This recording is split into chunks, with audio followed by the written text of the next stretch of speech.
Making six figures is something that 10-year-old Tim would have never cared about, honestly. But current day Tim has been dreaming about what it would be like to make six figures since I can remember in my adult life. And now that I've finally made it, that six-figure salary, I gotta tell you something. It's not really all it's cracked up to be. Hi friends, thanks for tuning in to the Rubber Duck Recruiter. This is a channel where I talk about recruiting, I talk about career advice, I give tips to headhunters and job seekers alike. And in today's video, I'm gonna tell you what my 10-year-old self knew all along. Six figures is just a number. Income doesn't necessarily mean wealth, and that there are way more important factors than your income to determine the trajectory of your life. Now, to illustrate these points, I am going to use some fictional characters that I thought up in my old noggin here, and their name is Susan and John. Now, they make different salaries, they lead very different lives, but ultimately, I'd like to leave it up to you to decide who you think is the richer of the two. First factor, very near and dear to my heart, student loan debt. So question for you. If John earns a $100,000 salary but has $50,000 in student loan debt, and Susan earns $50,000 but has zero student loan debt, who is saving more? Who is the more wealthy of the two? Well, it's a trick question because how the heck do we know? There's way too many variables. But that said, if we were to measure on these two dimensions alone, Susan is vastly ahead of John, despite the fact that John is making six figures. Factor number two, time. Despite John's student loans killing him, let's just hypothetically say that he does awesome at work. In fact, he does so well that the company decides that he can take on even higher profile projects. 40 to 60 hours per week is now becoming a relatively common experience for John. And because he works so hard, he doesn't really have time to cook for himself. So that's not a huge deal. He treats himself to really nice meals. And that's his life. Susan, on the other hand, she works part-time as a paralegal.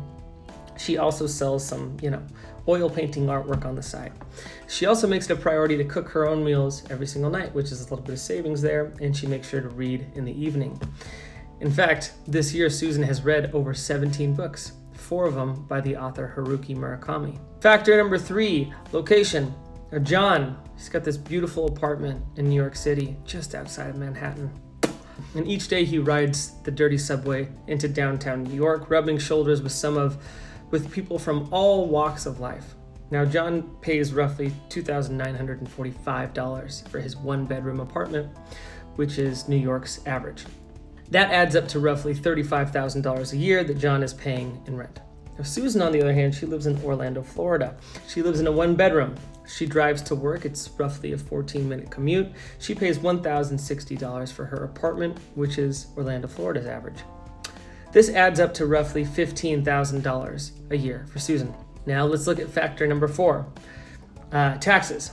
John has a terribly rude awakening when he realizes that despite the fact that he has this inflated $100K salary, it also boosts him up into the tax bracket, which means he's getting taxed at 25%. So that means that John is only now taking home $75,000 annually. Susan, on the other hand, fares a bit better. On her $50K salary, she's giving up roughly $12,500 a year. So Susan is taking home $37,500 a year. And the last factor that we'll talk about is happiness. Now, despite John's salary, he often feels a little bit bummed because, his life is spent at work. He doesn't really have the hobbies that he'd like to have or get to cook the meals or whatever. And he has to spend a lot of his money, oddly enough, on massages and weekend vacations and different forms of relaxation from his high-stress job. Susan, on the other hand, she feels very satisfied with her life.